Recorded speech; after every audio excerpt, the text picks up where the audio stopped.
Welcome to Entertainment News. I'm Chelsea Baratta. Power couple Kim Kardashian and Kanye West, also known as Kim Ye, has left the U.S. The two were spotted Sunday attending Paris Fashion Week, sitting front row at the Givenchy runway show. They were holding hands and all smiles. Yep, even Kanye was smiling. But baby North was nowhere in sight. However, guess who attended Kanye West's grandfather's funeral got a first glimpse of their daughter, who some say looks just like her cousin Mason. And now back to the desk. I'm Chelsea Baratta. Willow Green has been charged with allegedly giving ecstasy to a female victim. The female victim also accused him of sexually assaulting her last year. Green will not be charged with rape or sexual assault because the court concluded there is not enough evidence. On November 20th, the star will return to the courts for a hearing. If found guilty, Green could be facing up to 4 years in prison. The concert has been postponed until Wednesday, December 18th. Tickets for Saturday night's performance will be honored at the new concert date. That's it for Entertainment News. Now back to the desk. Coming up on the Q30 newscast, a sorority on campus is currently in trouble. Find out more about why the university is getting involved. And I'm Chelsea Baratta. And the Quinnipiac Chronicle filed a report with public safety earlier this morning. Yesterday, Q30's own John Alba sat down with Quinnipiac President John Leahy.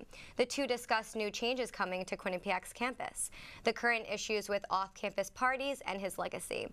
For the full interview, please visit our YouTube page at youtube.com/user/Q30TV. Many students came out in support of the Typhoon Haiyan relief on Monday night in the Upper Calf.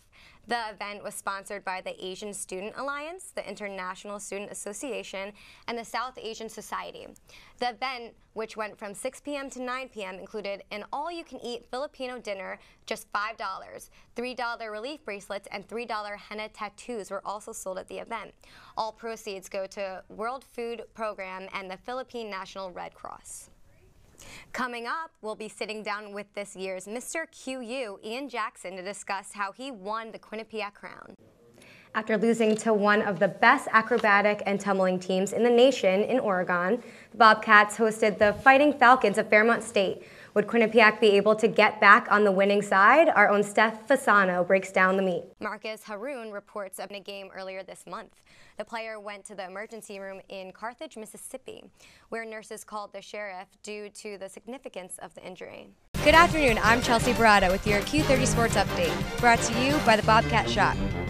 And with Quinnipiac heading to their first ever Frozen Four, our very own John Alba sat down with hockey heads Mark Spillane and Colin Babcock to preview what to expect when the Bobcats head to the Pittsburgh this week. After a hot start to the season, the men's lacrosse team has had bad luck, losing 5 straight games at one point. They were one of the top 20 teams in the nation. Would the Bobcats once again taste victory? After a busy weekend of lacrosse, I spoke with our very own Camille Bova to recap the games and talk about what the future holds for these two teams. I'm here with Camille Bova, our lacrosse analyst. How are you? Good, how are you? Very good. So the men's team was originally projected to be top in the country. What went wrong with the team? So Michael Stagel has 15 goals on the season, over under 25 goals by the end of the year. All right, well, let's take a look at the women's side. What has been the main issue so far this season for the girls? Well, does there seem to be any hope for the women's team? Well, hopefully they can pull it off. Thank you so much, Camille. Thank you. I'm Chelsea Baratta, and this is Sports Pause Tweet of the Week. Written by Quinnipiac Athletics, women's soccer sets another benchmark in QU athletics history. First D1 win in 1998, and now first MAAC win in any sport. The Bobcats won their road game against St. Peter's 3-0 on September 21st. This is also Quinnipiac's first season in the MAAC after previously playing in the NEC. I'm Chelsea Baratta, and that was your Tweet of the Week. Fallon joined Chicago Mayor Rahm Emanuel in Lake Michigan on Sunday for the 14th annual Polar Plunge. Emanuel tweeted at Fallon back in February, saying he would appear on The Tonight Show if Fallon toughened up and did the Polar Plunge with him. Well, that will do it for us with Entertainment News. Now back to you guys at the desk. Coming up on Sports Pause, we will break down Quinnipiac's standings in the MAC.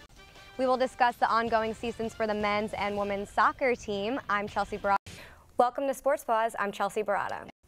Let's take a look at what happened this week in the MAC for women's soccer. Siena defeated St. Peter's 2-0 on Saturday. Sarah McCula and Brittany Pfaff scored goals for the Siena Saints. Some other notable action was Fairfield defeating Marist on Saturday 2-1.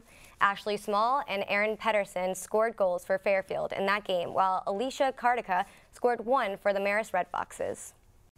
Men's soccer had one of their most anticipated games of the year this weekend. The Bobcats headed to New Haven to take on rival Yale. The Bulldogs have won 9 of 11 meetings between the two teams. Yale defeated the Bobcats 1-0 in last year's matchup. Would QU get their revenge? The men's soccer team has relied heavily on Ngoita's goaltending skills to keep them afloat this season. Q30 Sports' Tom Albany sat down with Borja this past week. Next week seems to be just as sports-packed as this week.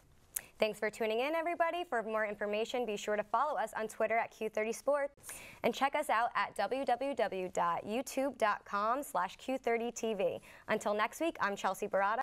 And Shia LaBeouf is screaming out for attention from his fans. The actor stormed out of a press conference in Berlin for Lars von Trier's film Nymphomaniac. He then showed up to the premiere less than an hour later with a brown paper bag over his head reading, quote, "I am not famous anymore," end quote. I guess Shia LaBeouf is transforming his reputation. That's all for entertainment news. Now back to the desk. I'm Chelsea Baratta. Let's get started. Quinnipiac students are upset when it comes to snow days. Due to the heavy hit of snow, the university closed on Monday. Nearly half a foot of snow caused icy roads. According to the Hamden Police Department, 14 accidents happened in a 4-hour span Monday. Classes were canceled again 2 days later because of the conditions, but reopened Thursday. There could be another snow day Monday, as snow could hit the Connecticut area. Last Saturday, the Student Programming Board hosted a lip dub. A lip dub is a music video that features lip syncing and audio dubbing. Students from Greek Life, SPB, SGA, the Ice Cats, Dance Co., and Pep Band participated in this promotional video for Spirit Week. The lip dub was done to Katy Perry's Roar and will premiere the first day of Spirit Week, Monday, February 17th. There is a new network that focuses on real hard news. Al Jazeera visited Quinnipiac University Saturday morning for a Q&A with students interested in media. And that will do it for this week's Q30 News Report. Stay updated all week long by following us on Facebook and Twitter at Q30 News and by visiting our website at q30television.com. Tune in next week with the latest in Quinnipiac, local, and national news. I'm Chelsea Baratta. Have a good night.